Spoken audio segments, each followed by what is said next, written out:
Hey Justin, how are you? So talks have opened up with Sydney over Jordan Dawson, is that right? Yeah, we obviously meet with all clubs, Simeon. So we've sat down and had an initial conversation with Sydney. What do you think is pick 23 at the moment? What you think is a fair price for Jordan? We've certainly obviously got pick 23, but that's something we'll work through when the trade period opens next Monday. So we'll pick up those conversations again next week with Sydney.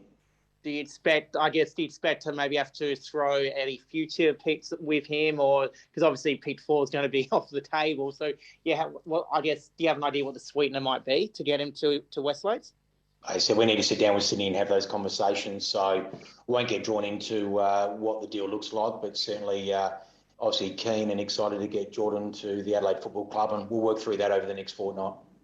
Probably one that all Crows fans are kind of wondering at the moment is there any chance you might be able to get North Melbourne to part with pick one? Well, yeah, the first live pick of the draft to get Jason Horne-Francis. Yeah, look, Jason's a quality person and an individual, but I think North Melbourne have got pick one. And yeah, as you said, I can't speak for them. We'd love him to come to Adelaide Football Club, but the likelihood is that pick usually doesn't move. So we'll see how things play out, but probably unlikely. Yep. Just one more from me at this stage. Given last year was a very strong South Australian focus from you at the draft. At the moment, do you have an idea whether it would be go South Australian or just best available at the current pick? Oh, look, it's always best available. It was just the way the cards fell last year. It's a national draft for a reason. So with the environment that Nixie and the group is, putting in place there, we'll draft anyone from anywhere and back in our program and culture going forward. So it's certainly, we understand the South Australians, but it's certainly not just the South Australian focus. Cool. Thank you. Alan from, is it Gold 104?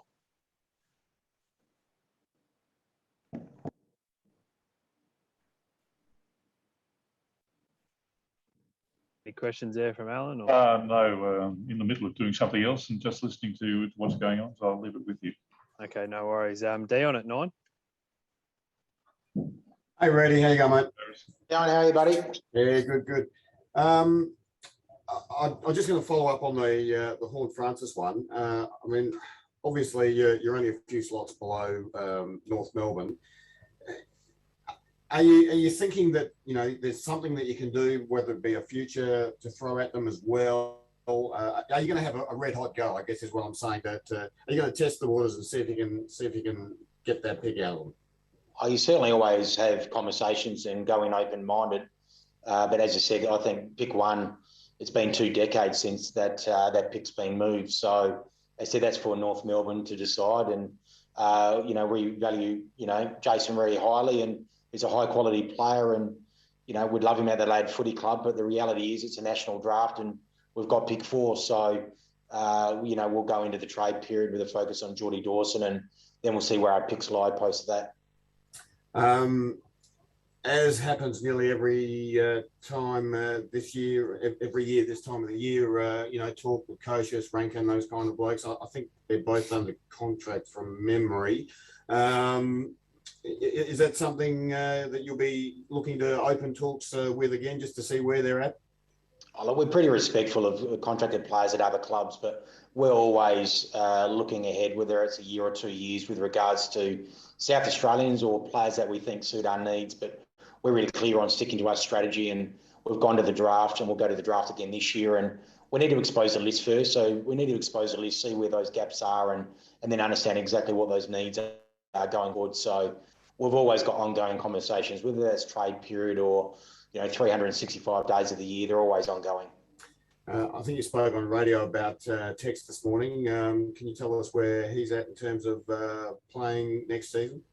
Yeah, look, I think Nixie's already said that previously, and Tex is contracted. So, as I said, there's an expectation, Tex is wanted and he'll be at the football club next year. So, I think, as I said, there's support around the whole playing group in Tex through this off-season, and we expect him to be at the football club. And Reid, can I just get your view as to, from a Crows fan's perspective, where do you think the list sits in terms of its development, and what the timeline is? in terms of when Adelaide can expect to be punching on towards the finals again? Yeah, Darren, I think you never put a ceiling on anything, but we're also realistic in where we sit as a list demographic in regards to age and games played. We obviously went from 3 wins to 7 wins, and we obviously want to try and improve on that again, but we're also realistic. It's a tough competition, so we need, again, get another 20-odd games into this playing group, expose the list, get some cohesion, and, you know, we'd like to think, you know, definitely, hopefully by the end of 2023, we're heading in that direction, but it's obviously going to take a bit of time. So we're laying some strong foundations, but we're also going to be realistic on where we're at as well. Thanks, mate. Theo? Thanks, Reid. Hey, Reid. Just with regards to your pick 4, do you have any preference as to whether you split that for maybe a 7 and a 15, sort of like Richmond's hand, or whether you move up one? Would you prefer to move up 1 or split 4 into 2? Oh, look, we're pretty happy where 4 sits, Theo. So, you know, our future 1 and pick 4s, you know, we're pretty happy to sit where they sit at the moment. So we're open-minded. At the same time, we're pretty keen to let it sit where it is. And can you just give us a bit of insight into the draft night trading process? Is there a tactic behind sort of sitting on draft night, and perhaps you can get a bit more value for a pick or a choice than had you done it in a trade period where clubs don't have 2 minutes to make a decision? Look, it depends on the situation. Obviously, trade periods, a lot of it's linked to the player. Then you've got your trade pick period, which is between obviously the trade period and the draft itself.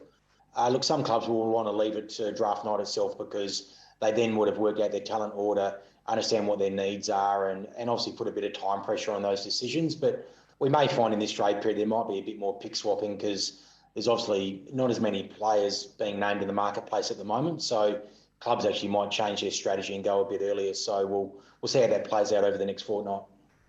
And not to harp on about Horne-Francis, your position's very, very clear on him. But if you were North Melbourne, what would you accept? Oh, that's a question probably for North Melbourne. So at the end of the day, they've got pick 1. So again, highly talented, comes from a great family, and you know, we'll see how things play out between now and the draft. If you had pick 1, even with Phil Thorpe last year, would there have been anything a club could have said to change your mind? I don't like working in hypotheticals, Theo. So we don't have pick 1. So we'll work with pick 4. You're a hard man. Thanks, Reid. Try. Richard at the ABC, have you got any questions? Yeah, hi. I'm just interested to know how you're going to integrate Tex back into the team. Tex always been part of the team. So as I discussed, Tex is contracted. Nixie's already spoken about that, and their support around the whole playing group moving forward. So there's no integration. He's part of the team and part of the family. When are we going to see him back in training? Well, I think like all AFL players, I think a lot of them are due back the 5+ years in December. So across the competition, a lot of the young players will get back late November, I think, and a lot of the 5+ year players will get back about mid-December, I think. And you think he's an important part for the Crows going forward? Taylor's been in the football club for 15+ years, and he's a contracted player, and we value all our people at the football club. Great, thank you. Max, you there from 10?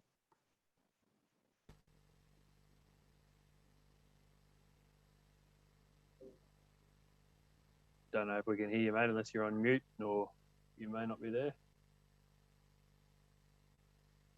Can you hear Max Reid at all? No, I can't hear anyone, no. Jump in if you feel free, Maxie, but otherwise I'll move it around. Has anyone else got any other questions?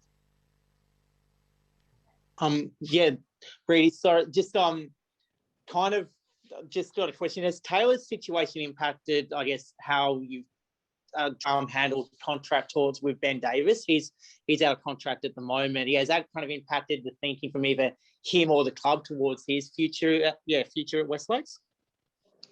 No, look, we treat every individual a bit independently with regards to their contracts. So, you know, Ben finished the year really strongly, and he's really clear that it's a bit of a holding pattern till we get through trade period. But obviously finished the year really strongly. So that's something we'll pick up again post the trade period.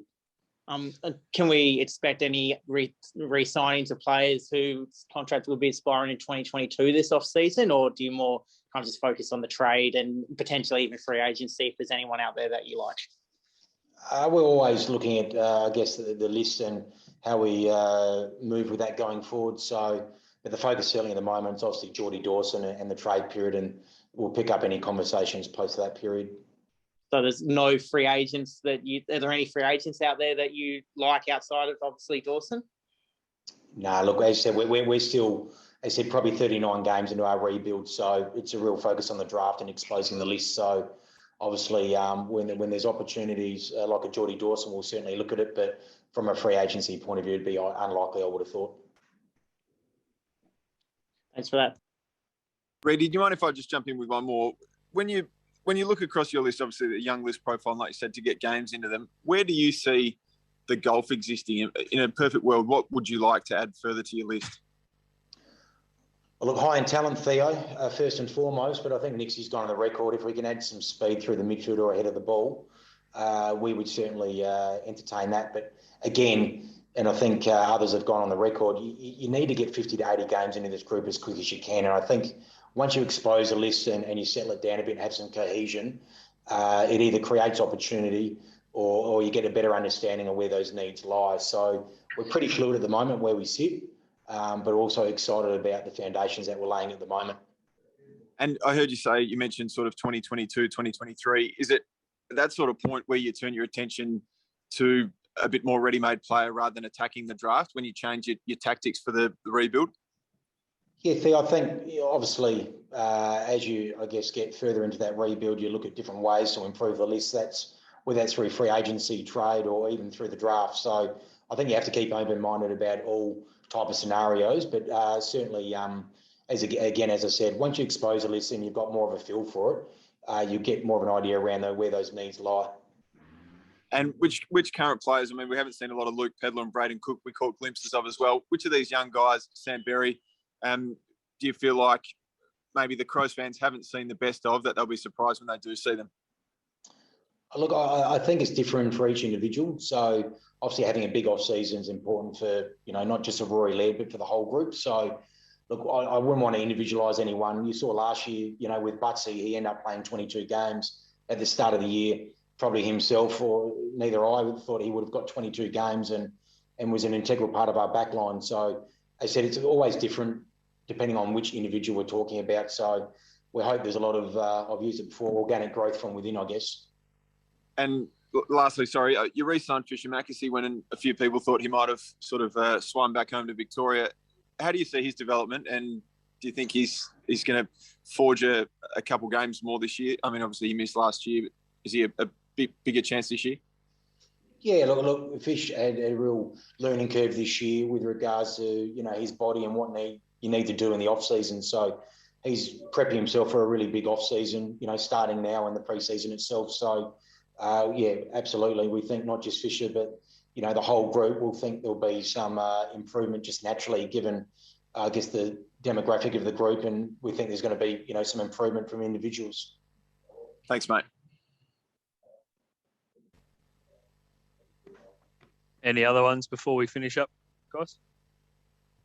Sorry, Reid, just one more from me. Has any contracted player at the Crows been encouraged to, I guess, look for any potential new opportunities? Or No, Stephen, no, we certainly haven't encouraged anyone in contract, and no one's certainly come to us that's in contract. I think that's a testament to Nixie and the group. As we've got a squad mentality.